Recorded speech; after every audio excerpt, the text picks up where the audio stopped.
Right, so here's an outline of what we're covering today. First of all, we'll go through the application requirements, how to make your application, what the selection process looks like. We've got a couple of FAQs, and then we'll take some questions for you at the end, as Kate just mentioned. So first of all, this is everything that we require for an application to GPISH. So we need a degree, and it has to be equivalent to either a first or second class British bachelor's degree. So this is a check that we will undertake once we've received all of the applications. We do our internal checks to check that the qualification that you've studied is equivalent to a British bachelor. So it isn't a straightforward answer, because equivalency depends on various different factors, including which country you studied in, how long you studied for, even which institution you've studied in. So this is quite a detailed check that we need to do. So if you have general questions, we can try and answer those at the end. But if you have anything very specific, then we advise you to send an email to admissions@ias.ac.uk. Next thing that we need is proof of English language. This is the case for most of our applicants. So if you are a resident of a majority English speaking country as defined by the UK, then you won't need an IELTS, but the majority of our applicants do need IELTS. So please have a look at the FAQs on our website for the minimum scores that you need and for some of the alternative tests that we accept. Next, we need 4 letters of reference. So 3 of these references would be academic references and 1 would be a character reference. If you are an applicant who's been out of education for some time, then we can accept 1 professional reference in place of an academic reference. And the way that this works is in the form, you put in details of your referees, and then the system automatically contacts them for a reference. So your referees will need to submit the reference directly through the application portal. Next, we need a sample of academic writing. So this must be written in English, and it must be authored solely by you.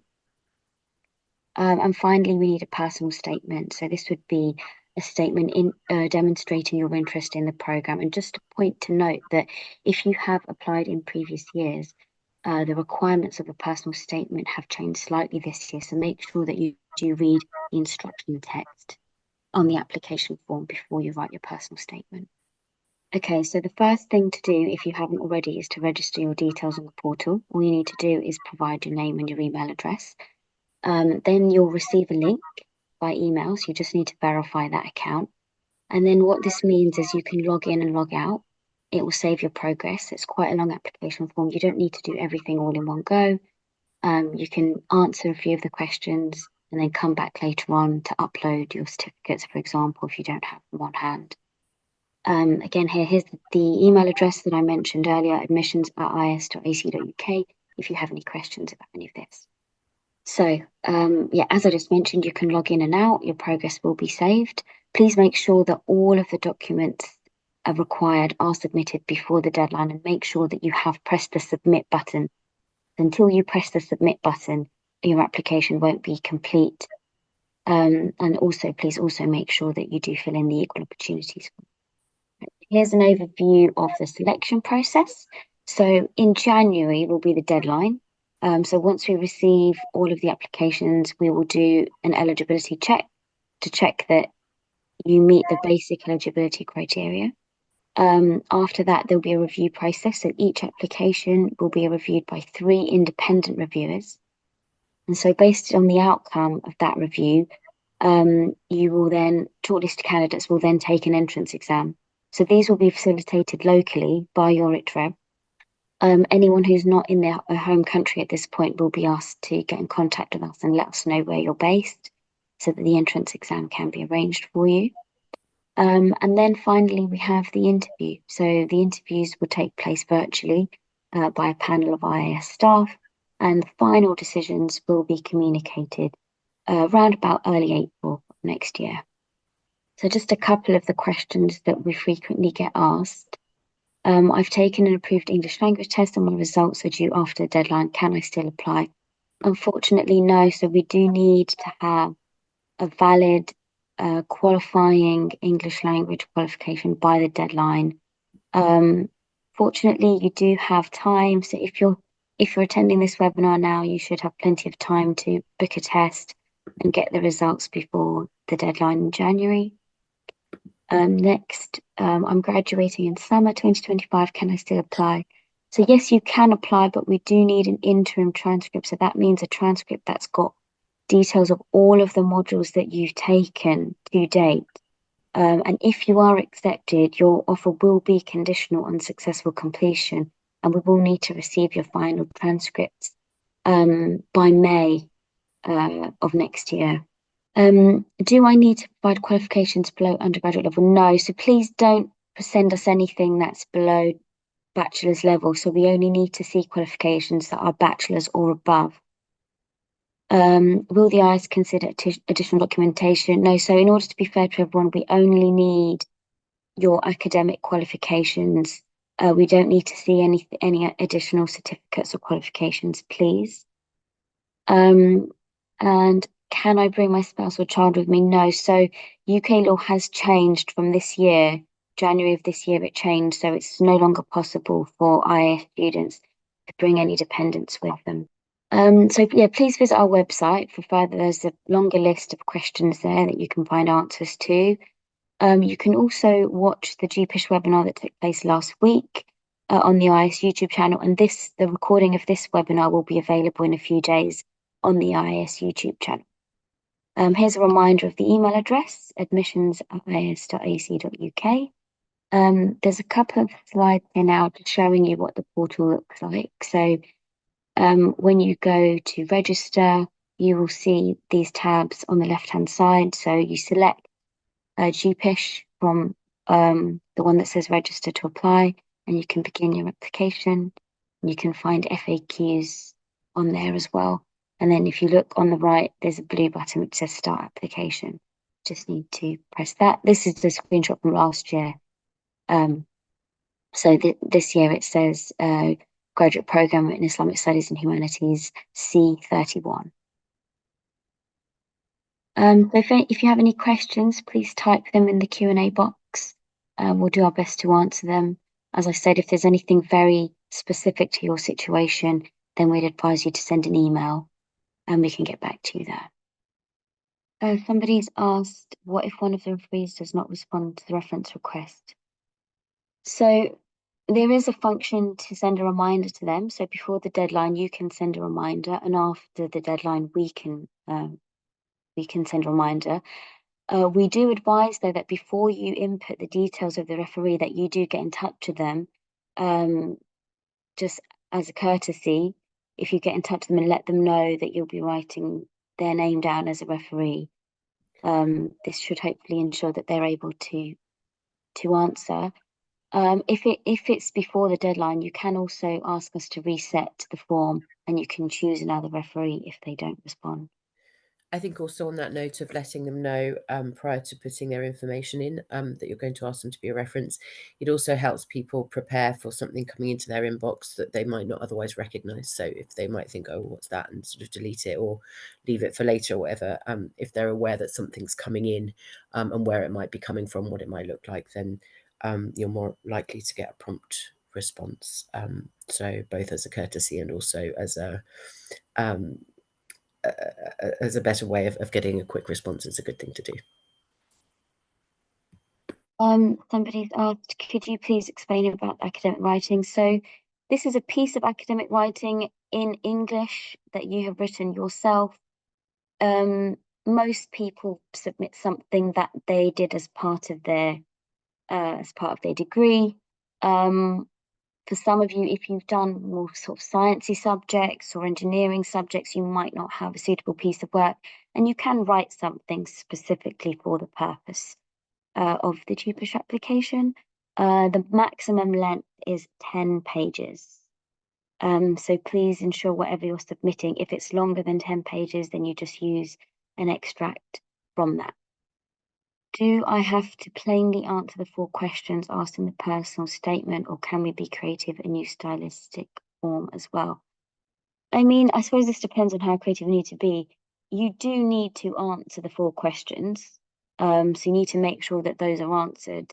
But if you have a somewhat creative way of incorporating those answers into your personal statement, then I think that would be fine, as long as you have made sure to answer them.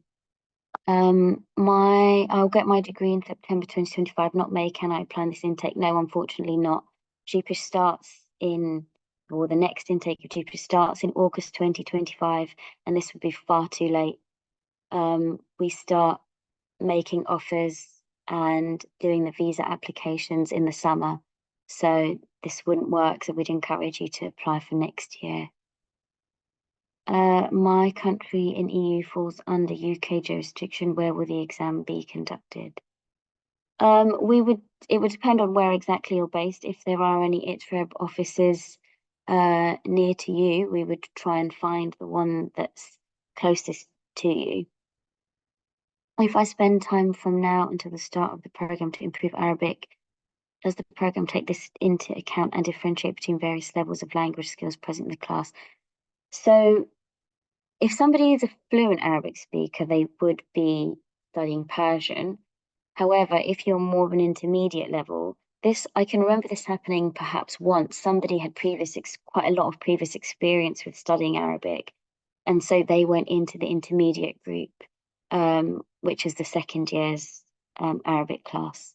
So it would depend on how good your Arabic is. What type of academic writing sample do you need? Can you please specify? It's a piece of academic writing, so like an essay, something that you would have written probably as part of your studies. Hope that answers that question. With the entrance exam, is the topic shared in advance? No, we don't share anything in advance. You don't need to do any preparation.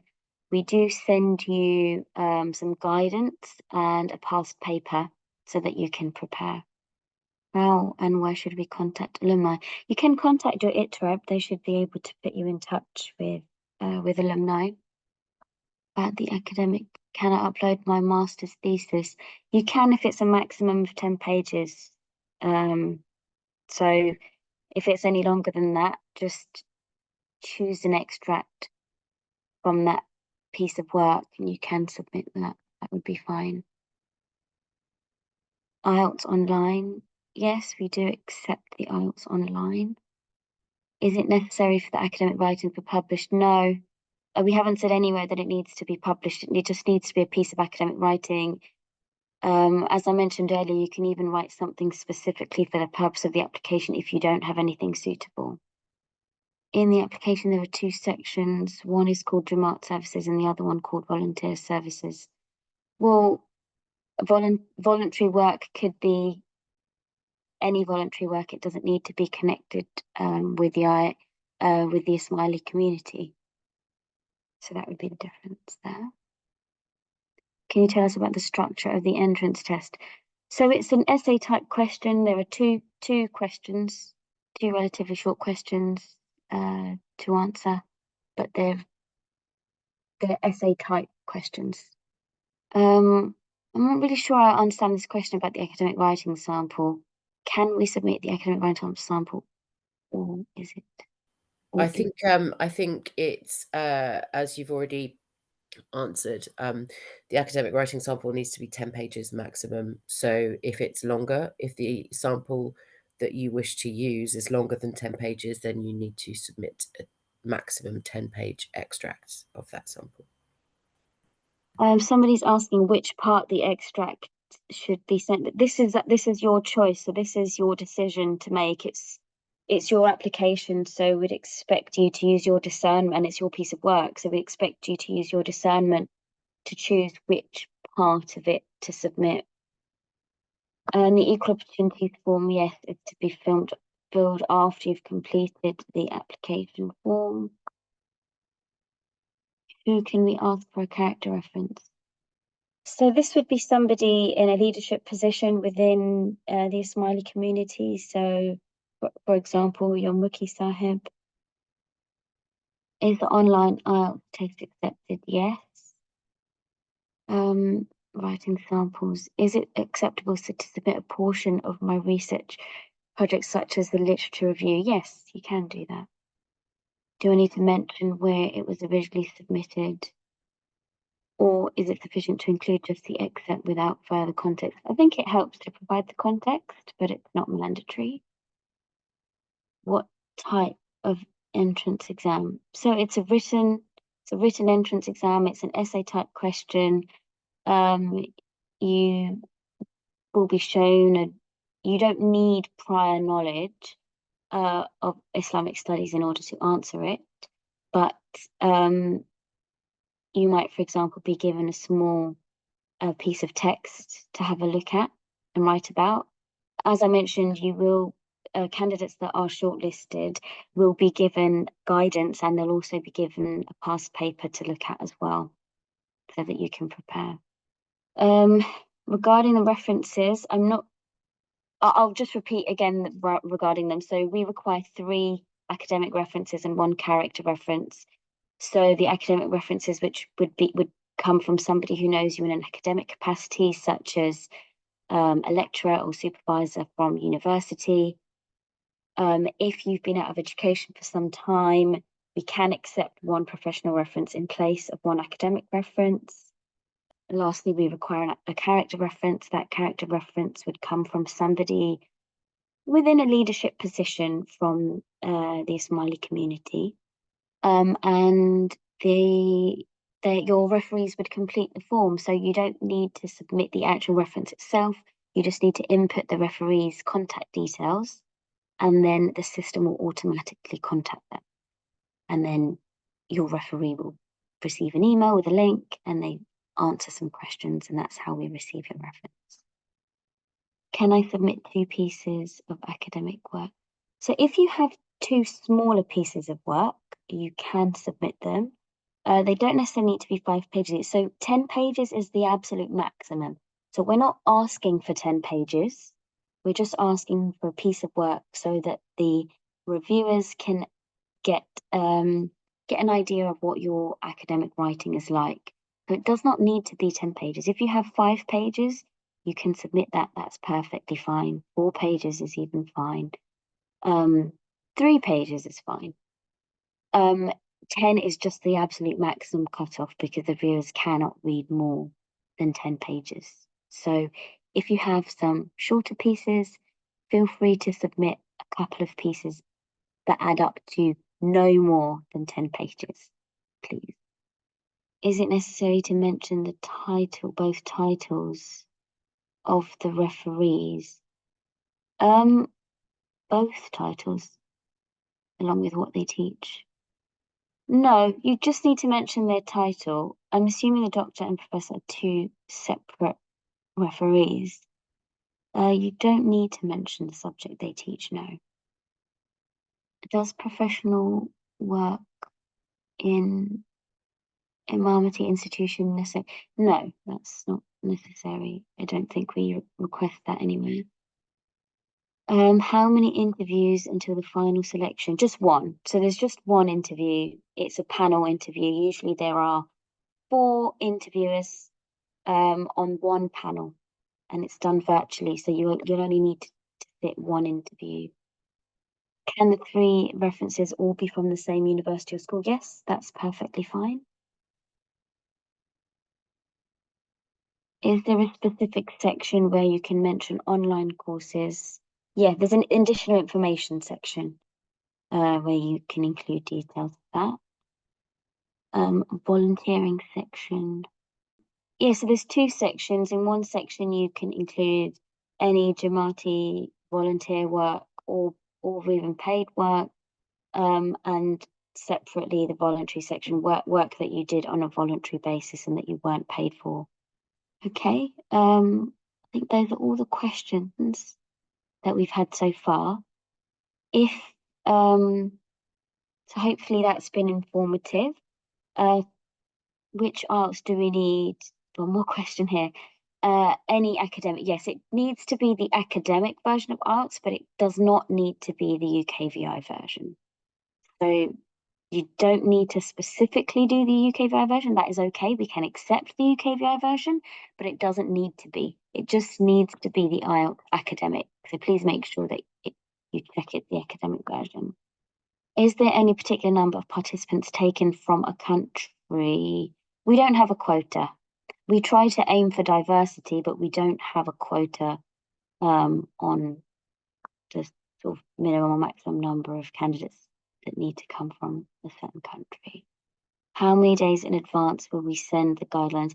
So we send the guidelines to shortlisted candidates. So those will go out a few weeks before the exam takes place. So they'd only go out to shortlisted candidates. So we don't send them out before the deadline. Just waiting to see if there's any last minute questions come through. I don't think there are any more. If you think of any questions later on that you have for us, please remember that you can always send an email to admissions@iis.ac.uk. If there's anyone you know who wanted to attend this webinar but wasn't able to, please let them know that the recording will be available on our YouTube channel in a few days' time.